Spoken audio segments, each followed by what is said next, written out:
स्वागत है आपका हमारी एक और नई वीडियो में। और आज की वीडियो में हम जानेंगे वेल्स के बारे में, जहाँ इन सारी वेल्स में से कई सारे वेल्स आप पाएंगे जो विलुप्त होने के कगार पर है, जो एक निराशाजनक बात है। लेकिन चलिए जानते हैं वेल्स के बारे में आज की इस वीडियो में। और शुरू करते हैं सबसे छोटी वेल, बेलुगा वेल से, जो है दुनिया की सबसे छोटी वेल, जिसका नेचर काफी ज्यादा नटखट भी होता है।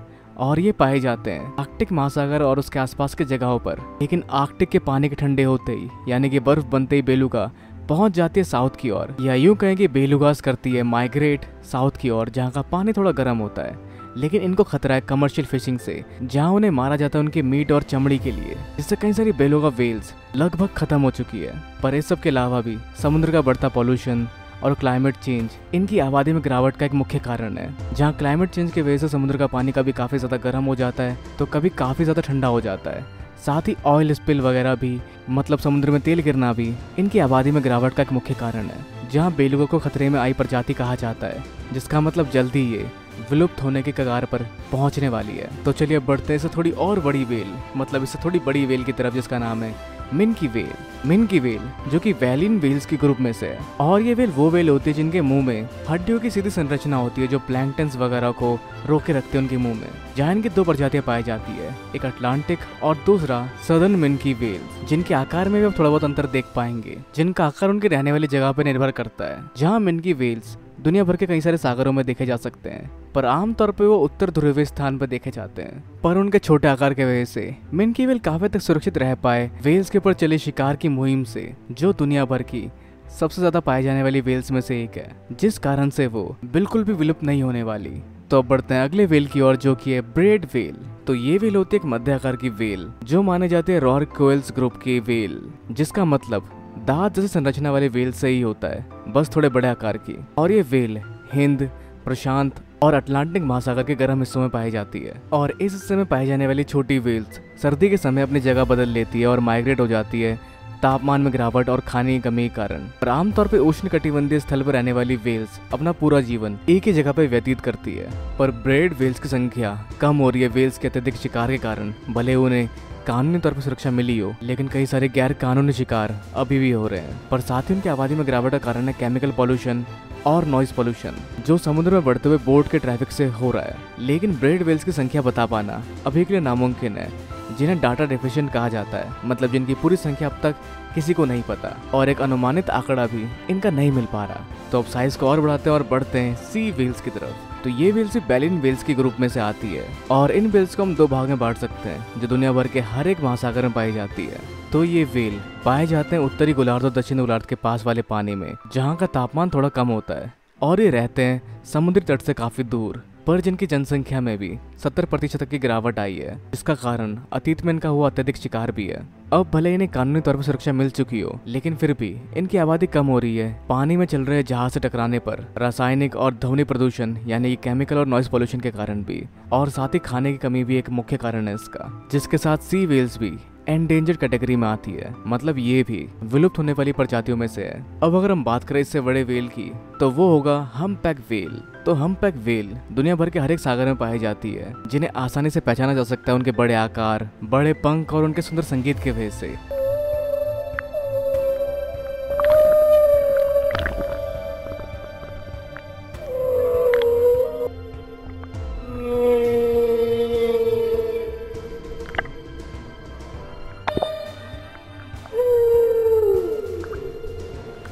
जहाँ हम्पबैक वेल्स माइग्रेट करते हैं टेम्परेट यानी कि ठंडे पानी की तरफ खाने की तलाश में, और जाते हैं गर्म पानी यानी कि ट्रॉपिकल वाटर की तरफ सहवास करने और बच्चे पालने के लिए। जहाँ हम्पबैक वेल की संख्या काफी ज्यादा गिरी है उनके अत्यधिक शिकार के कारण। अब भले ही 1966 में उनके लिए लॉ ला दिया गया हो, लेकिन उसके बावजूद भी उनकी अभी की संख्या उनकी कुल संख्या के सिर्फ 30% तक ही है। अब बढ़ते हैं हम्पबैक वेल से बड़े वेल की ओर, जो है बो हेड वेल।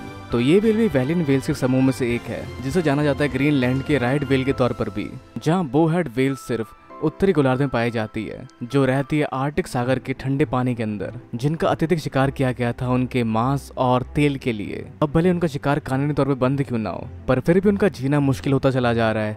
समुद्र में बढ़ते हुए नावों की ट्रैफिक, पॉल्यूशन और क्लाइमेट चेंज भी, जहाँ इनके प्राकृतिक आवास में इनकी आबादी काफी तेजी से कम हुई है, जिस वजह से ये भी विलुप्त होने वाली प्रजातियों में से एक है। तो बढ़ते हैं बो हेड से बड़े वेल की ओर, जो है राइट वेल।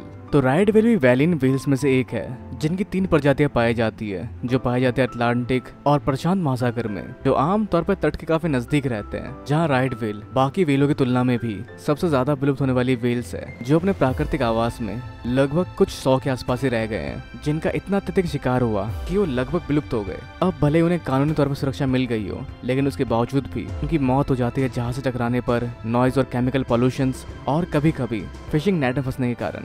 तो अब राइट व्हेल से बड़े व्हेल की बात करते हैं, जो कि है स्पर्म व्हेल। तो पहला सवाल आपके दिमाग में यह आता होगा कि इन्हें स्पर्म व्हेल क्यों कहा जाता है। तो इन्हें स्पर्म व्हेल इनके शरीर से निकलते वैक्सी सब्सटेंस के वजह से कहा जाता था, जिसे कहा जाता था स्पर्मेटिक व्हेल, जिसको गलती से इस व्हेल का स्पर्म समझ लिया गया और उसी वैक्सी सब्सटेंस के वजह से इसका नाम पड़ गया स्पर्म व्हेल। अगर हम बात करें स्पर्म व्हेल की, तो ये है बड़े दांत वाले व्हेल, मतलब ऐसे व्हेल जिनके दांत होते हैं, जहाँ ये दुनिया भर के सभी सागरों में पाए जाते हैं, जहाँ इनकी आबादी इनके रहने लायक जगह के हिसाब से बांटी गई है, जैसे उत्तर और दक्षिणी गोलार्ध के व्हेल्स, जहाँ नर व्हेल्स आमतौर पर पाए जाते हैं ध्रुव के आसपास, पर वही मादाएं जो बच्चों का ख्याल रखती है वो पाई जाती है टेम्परेट वाटर्स में, मतलब थोड़े ठंडे पानी में, लेकिन ध्रुव से थोड़ा दूर। और साथ ही ये भी विलुप्त होने वाली प्रजातियों में से एक है जिनका अत्यधिक शिकार किया गया था। अब बढ़ते हैं आगे वर्ल्ड के सेकेंड लार्जेस्ट व्हेल की ओर, जो है फिन व्हेल।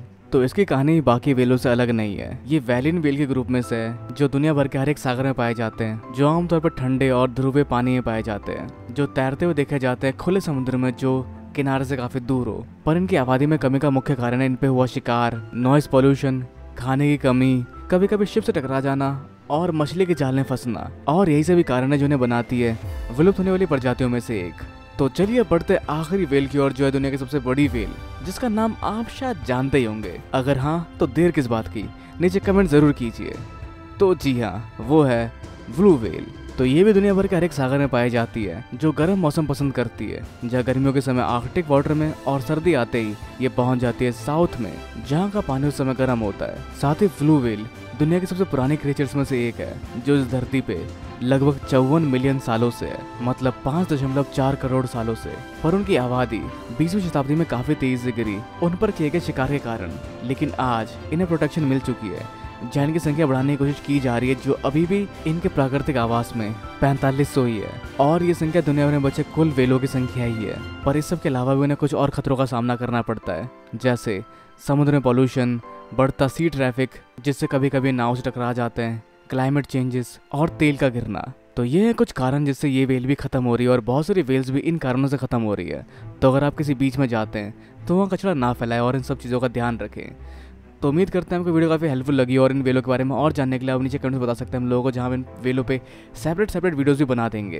तो अपने विचार हमें नीचे कमेंट में जरूर शेयर करें। इस वीडियो को लाइक, शेयर और सब्सक्राइब करना भी बिल्कुल ना भूलें। तब तक के लिए मिलते हैं अगली वीडियो में। Goodbye and have a nice day.